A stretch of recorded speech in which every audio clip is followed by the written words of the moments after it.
Hello, mabuhay! At exactly 1 AM of November 13, 2023, nagtipon-tipon na ang kada section upang sumakay na sa bus at makaalis na papuntang Ilocos Region. We're very excited dahil karamihan sa amin ay first time makapunta sa Ilocos dahil alam naman natin na karamihan nandito ang mga historic places. In here, nag-stop over kami sa La Union at kumain sa Liza Restaurant and do other things like in comfort room. Then, after that, we reached the famous or well-known bridge in Ilocos, the Quirino Bridge that Ate Egay, our tour guide, explained what happened and why it's called Quirino Bridge. So, nung last na bagyong dumaan, dahil wala akong magawa sa buhay, dinaanan ko to nung bagyong Egay. Nasira po, ayun, yung nasa kanan natin, that is the Banawan Bridge. Isa sa tinatawag na camel back na tulay. Naging tourist attraction siya dahil unang-una siyang nasira noong 2001 noong bagyo din. At tuluyan na ngang pinagiba noong nakaraang bagyo. So nung wala pa itong bridge na dinadaanan natin, the new Quirino Bridge, doon po ang daanan na. So it was built in the early 50s and we arrived at our first destination, which is the Bantayan Church. By the way, here is our day 1 itinerary. Our first destination was so memorable and we so amazed to the history of Bell Tower. After in Bantayan Bell Tower, we go at Pagburnarian kung saan ang pinakasikat na manggagawa ng pottery na si Mr. Bongo is the third generation of his family. Their family was well known in Bigan because of his grandfather.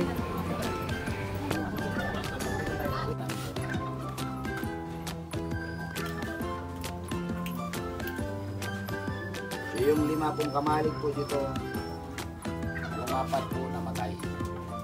Yung isa po, naliwag po kami dito. So hindi namin po pinasarap ng papa namin. Dahil po kay Thailand. Ang gusto ng papa ko siya pinatuloy kahit kunti-kunti lang. Dahil po itong battery, sumisikat na. Dahil po kayo, mga turista po, ayaw namin po mag-ibo kayo dito sa Bigan, lalo dito sa Pate. Gusto namin po, tuloy pa rin ang pinagawa namin kahit nag-demo pa rin ako po dahil lang sa inyo lahat ng mga turista mamamasa para makumpleto pa rin ang trip nyo dito sa Bigan. Alam niyo po, ako na lang po makatlong generation na. Ako na lang po the last paterman ng Bigan. Sinabi ko po ako ng last dahil po yung mga kabataan ayaw nila. Dahil po yung mga kabataan ay kumapamaging at sino po kabataan ito sa buong Bigan. And of course, hindi pinalampas ni Miss Claire Rivera ang paggawa ng pottery. According to her, sobrang bilis at hindi niya ma-form na maayos ang kanyang gagawin. But it was great experience. At binigyan pa siya ni Mr. Bongo ng memorabilia na napirmahan pa niya ito. And here's the picture. In the Casablanca, we do our lunchtime here. But syempre, hindi namin pinalampas ang pagsakay ng kalesa sa Bigan. Naglibot at may natutunan sa mga historic places. Napakaraming bilihin na pwedeng pampasalubong dito. So guys, we're traveling right now in Bigan. So we're riding a horse. Ano pong pangalan niyo, kuya? Itong kabayo, ma'am? Castaño. Kayo po? Elmer po. Dito rin nag-shooting yung probinsyano sa Maria Clara naman. Hey! Hi guys!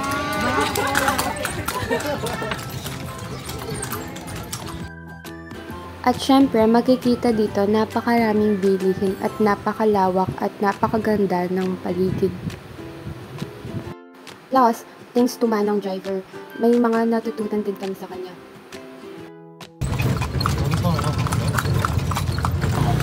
Ito yung gagawin nilang quad. Parol po ng quad. Yun yung marker ng 7 Wonder Cities of the World po. Kasi ang Bigan nanalo to sa 7 Wonder Cities of the World noong 2015. Then ito naman yung marker ng UNESCO World Fair. Ang Bigan, then declared naman to as... Pumunta dun kami sa Museum of Chrysologo Ang daming lumang gamit na sinuot at ginamit nila mismo sa kanilang panahon. At dito ko rin nalaman na ang mga Crisologo ay ang pinakamayaman na pamilya sa Ilocos. Kilala sila ng mga tao rito at makikita rin dito ang kanilang mga koleksyon ng mga sombrero, iba't ibang klase at kung saan nanggaling ang mga ito. At ang pagkaakyat mo, mas makikita mo ang kanilang kagamitan na mas matanda pa sa amin. At napansin din namin na napakaraming santo sa kanilang bahay.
After namin sa Museum of Crisologo, dumiretso na kami sa La Casa Blanca Hotel. The ambience was so very relaxing and the hotel is very mamahalin. Maharlika style at ang pinakahinangaan ko ay merong pool sa rooftop. Sila lang ang meron pool sa Bigan, especially in Calle Crisologo. Hi guys. Hi guys, napunta po kami sa mga suite. Suite? Yeah. Residential suite.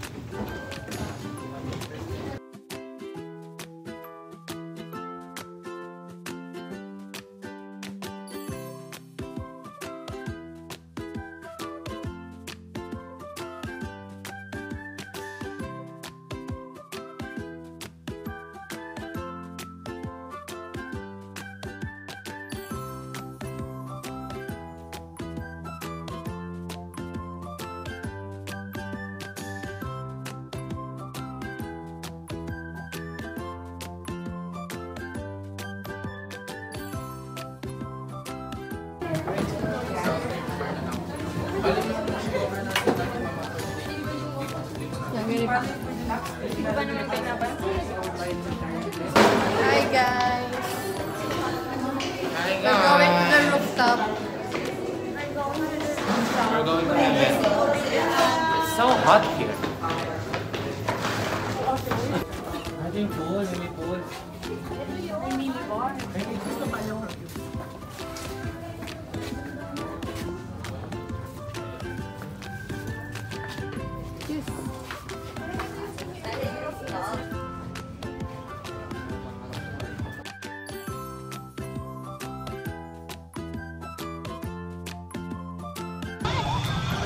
And our fifth destination is the most exciting part, the sand dunes 4x4 rides. Yay!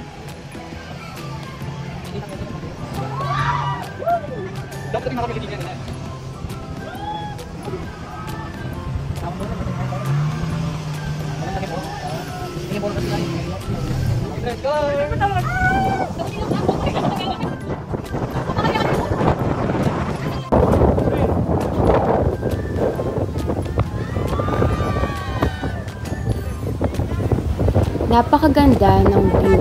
Bawat paggampas ng malalaking alon ay napaka-memorable. Lalo na Pa-sunset na, perfect timing, napakaganda lalo ng view. Dito din kami pinaka nag-enjoy sa aming day 1 trip.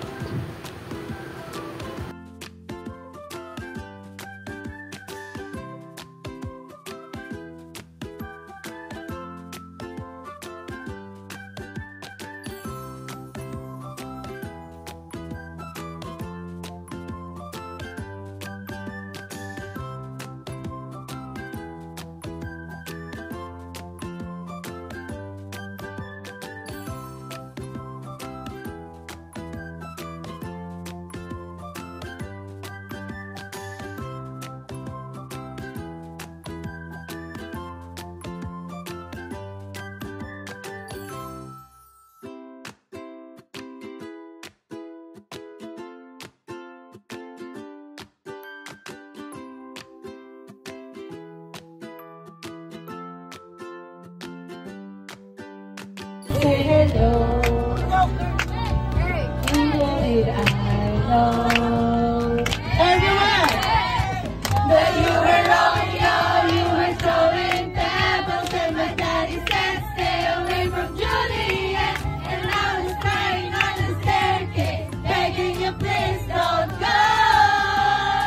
Everyone! And I said, Romeo, take me somewhere we can be alone. I'll be waiting, all there's left to do is run. You'll be the prince and I'll be the princess. It's a love story, let me just say it.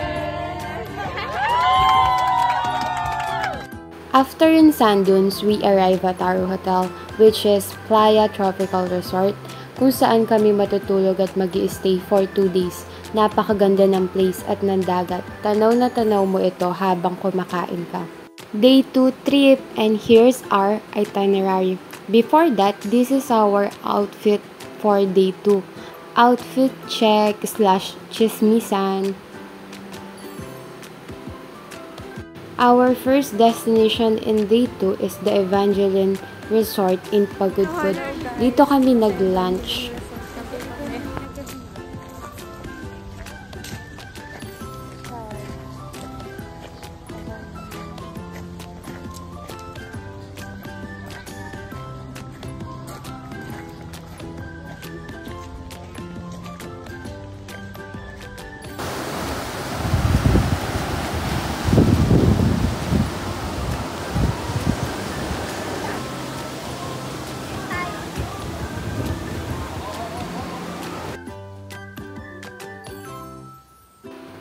Isa lang ang masasabi namin dito is wow, as in WOW. Napakaganda yung feeling mo nasa paraiso ka at hindi namin pinalampas na mag-take ng picture.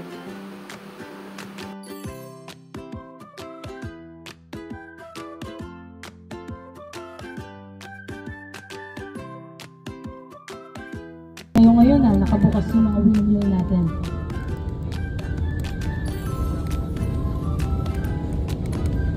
Hi guys!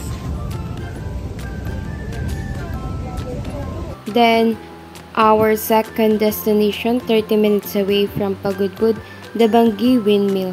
Napakarami din nagtitinda here ng mga souvenir at sobrang lakas ng hangin at alon at hindi na tayo magtataka dahil sa mga windmill, and we capture a perfect shot of pictures. Hi guys!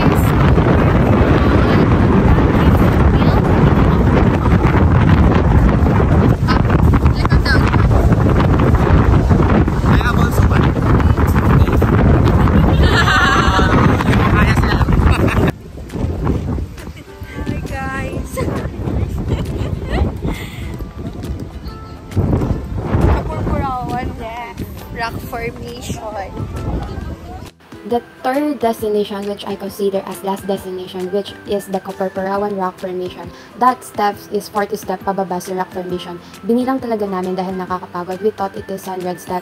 Dito din may nag-offer ng isasakay kanila sa kabayo, 400 pesos. Balikan na yon. At may additional pa na picture taking na nakasakay ka sa kabayo. At nakadevelop na ito at babayaran mo na lang sa halagang 150 pesos. Pero hindi na namin inabil yon dahil naglakad na lang kami at mas exciting yon. Mararamdaman mo talaga yung view at napakalakas din ng hangin. At dito mo rin makikita ang statue ni Biag Nilamang.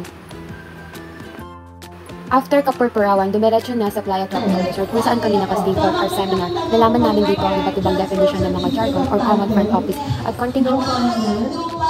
Yes, tama. So of course, before we start with our first game, we would like to acknowledge that the Thank you so much, PSP, for all supporting yung program ng department. Okay, na-inspire ba kayo sa bulletin na binigay nila? Okay, tala. Masigit muna. Ayun ka!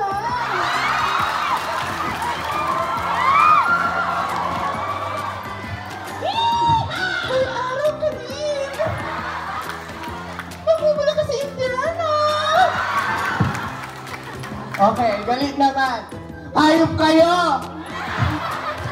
Kaya ako nandito, kasalanan nyo! Magbubulok kayo lahat sa impyerno! Thank you! Our day 3 itinerary. In the morning, we're having our breakfast at Playa Tropical Resort. Then our first destination is in the Payao Church. Wala kaming masabi dito, napakaganda. Lalo na ang sinasabi nilang Stairway to Heaven ayon kay Ate Egay. At may pa-surprise pa dito na ice cream. Hi guys, we are in Paway Church.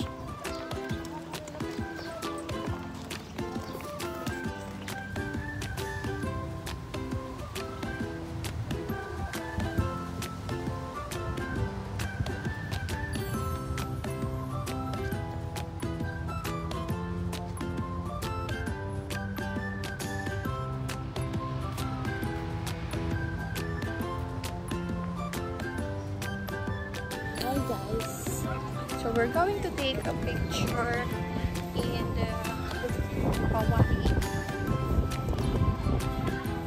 At ito ang mga konting picture na nalikom namin sa Paway Church.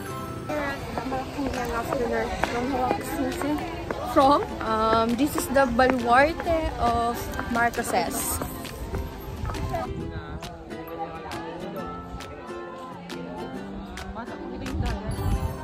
At ang pangalawang destination namin na yung Malacanang of the North, ang baluarte ng mga Marcoses.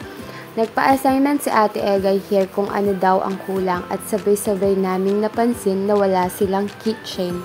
At na-explain naman ni Ate Egay kung bakit wala silang kitchen. Dahil si Imelda Marcos ay pihikan sa pagkain. Catering ang lahat ng kinakain nila na nagmumula sa Manila to Ilocos. After namin dito ay dumiretso na kami sa Refreshosa restaurant at doon kami nag-lunch. Hi. Nandito. Dumadami na kayo? Hi Ate Egay! Hi! Hi po! Second floor po.